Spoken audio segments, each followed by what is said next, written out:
नमस्कार, मैं हूं कुमार गजेंद्र। जनपद ऑन द स्पॉट में आपका स्वागत है। आजकल देश के अंदर जो सबसे बड़ी चर्चा बन के उभरा है वो है 2000 का नोट।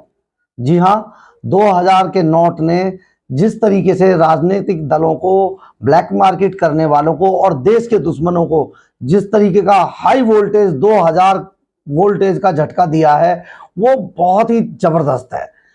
तिल मिला चुके हैं सभी लोग। जिन लोगों ने 2000 के नोटों को अपने यहाँ जमा करके रखा था, जिन्हें बहुत प्यारे लगते थे वो गुलाबी नोट, आज वो गुलाबी नोट कागज नजर आ रहे हैं। लेकिन इन सभी नोटों से किस तरीके से एक आम आदमी को कैसे अलग रखा गया है। हालांकि देश के अंदर बहुत बड़ी बड़ी अफवाहें फैलाई जा रही हैं, तरह तरह की बात की जा रही है। सभी दल, सभी लोग जो जो जिस दल का है उस हिसाब से बात कर रहा है, जो अब क्योंकि वो अपने लोगों को सुनते हैं और उसी ढंग से अपना परसेप्शन बनाते 2000 के नोटों के बंद हो जाने के कारण। लेकिन क्या इस 2000 रुपए के नोटों के बंद होने से क्या किसी आम आदमी पर, आम लोगों पर, आम जनता पर इसका असर पड़ा है? मुझे लगता है कि बिल्कुल भी नहीं पड़ा है। मेरे वॉलेट में खुद जो है 2000 का नोट नहीं था। घर के अंदर टोटल 2 नोट निकले, जबकि सरकार ने 10 नोट बदलने के बाद कही है 30 सितंबर तक।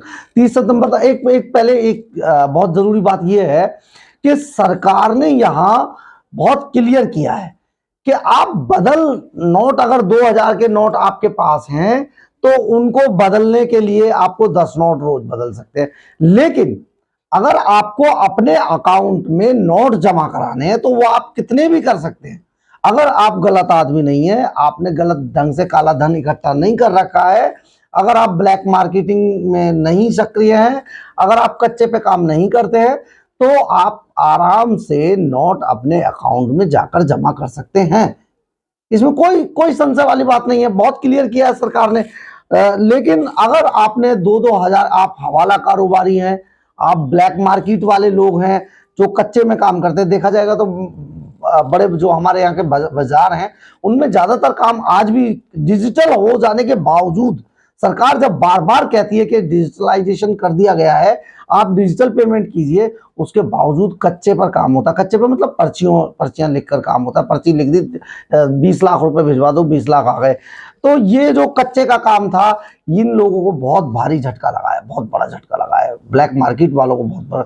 और सबसे बड़ा झटका देश के अंदर अगर किसी को लगा है तो वो राजनीतिक पार्टियां हैं, जिन लोगों ने गलत तरीके से अब सपोज करिए दिल्ली की जो आम आदमी पार्टी है, 100 करोड़ रुपए के तेल नजर नहीं आ रहा है, या कहीं और पार्टियां थी जिन्होंने 2000 के नोटों का पूरा भंडार इकट्ठा कर रखा था, उन सबको बहुत तगड़ा झटका लगा है। चाहे वो कांग्रेस हो, चाहे वो बीजेपी हो, चाहे वो दूसरी पार्टियां हो, उन सबको, सभी को झटका लगेगा इसका। 2000 रुपए के नोट का, 2000 वोल्टेज का झटका लगेगा।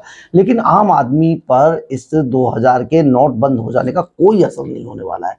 जो मिडिल क्लास लोग हैं वो जाकर आराम से अपने अकाउंट में पैसा जो पड़ा है, उनके घर में 2-4 लाख, 10-5 लाख जो भी पड़े हैं, वो जाके अपने अकाउंट में जमा कर सकते हैं। अकाउंट से वो फिर से अपना चेंज हो गया नोट, और उसके बाद जो है कोई दिक्कत नहीं है उनको। लेकिन सबसे ज्यादा दिक्कत, सबसे ज्यादा अफवाह जो फैला रहे राजनीतिक दल फैला रहे, राजनीतिक दलों के लोग फैला रहे हैं, क्योंकि उनको ये समझ नहीं आ रहा है कि उनके यहाँ जो इतना पैसा पड़ा था, हजारों की जो रकम पड़ी थी, वो क्यों, उसका अब क्या किया जाएगा।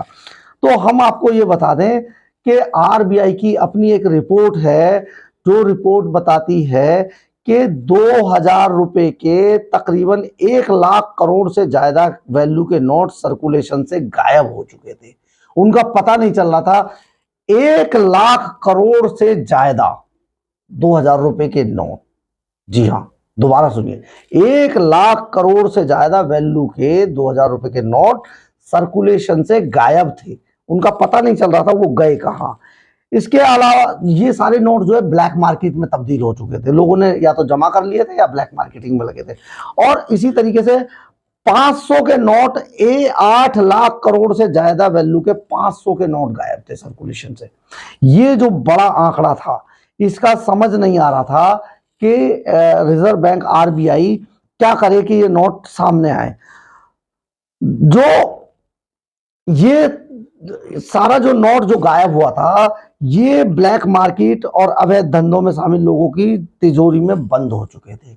ये अभी हाल ही में एक नोएडा में पूर्व आईपीएस साहब पकड़े गए, उनके यहाँ 4 दिन से मशीनें लगा के गिने जा रहे हैं, 2-2 हजार के नोटों की गड्डियां ही निकल रही हैं और अभी तक पूरा नहीं हो पाया कि कितने नोट थे।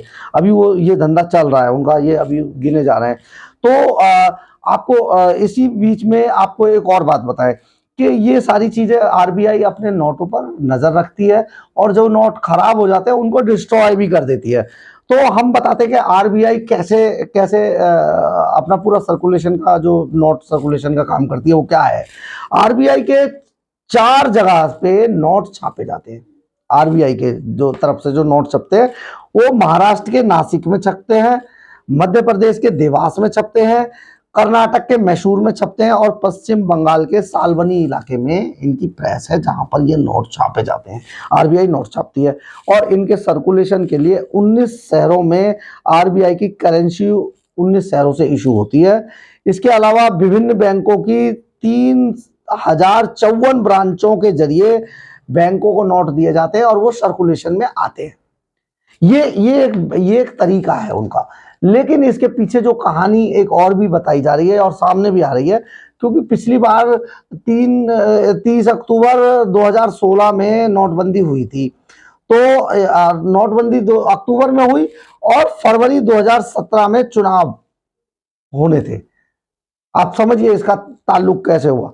तो चुनावों में सभी पार्टियों के, क्योंकि नोट जो है कागज हो चुके थे, सूपड़ा साफ हो गया।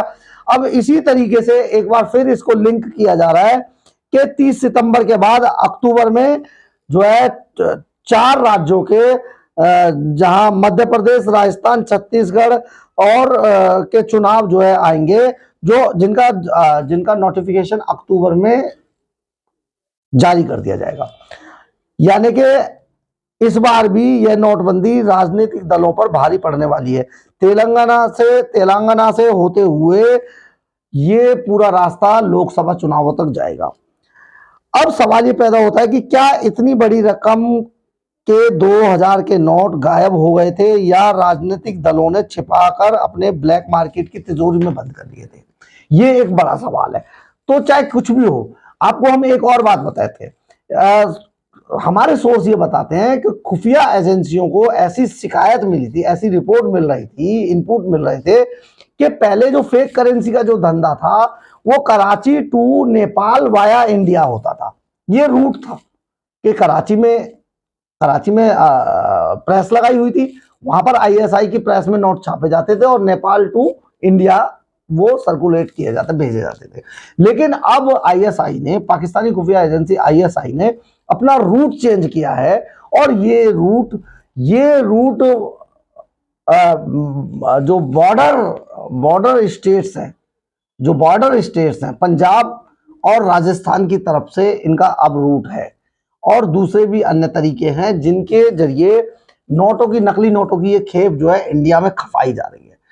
जिस वजह से अब ये जो टेररिस्ट हैं उनके पास जब ये नोट आते हैं या दूसरे तरीके गैंगस्टर्स हैं जिन पर एनआईए लगातार छापेमारी कर रही है, इनके पास जब नोट आते हैं तो इनको इंडिया में बड़े तरीके से, सलीके से सर्कुलेट कर दिया जाता है और बदले में हथियार और ड्रग्स वगैरह यहाँ पर खरीदे जाते हैं।